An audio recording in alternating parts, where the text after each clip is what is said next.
یہ دعا خاص طور پر ان دلوں کے لیے ہے جو اداسی، غم یا پریشانی سے بھرے ہوئے ہیں۔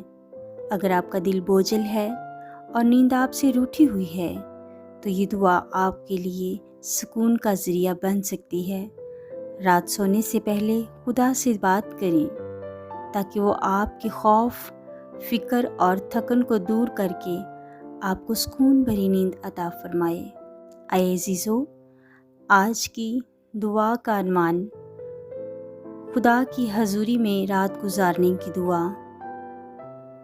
اے ہمارے آسمانی باپ، ہم آج کی شام تیرے حضور حاضر ہیں، تجھ سے بات کرنے، تیرا شکر ادا کرنے اور اپنا دل تیرے حضور کھولنے کے لیے۔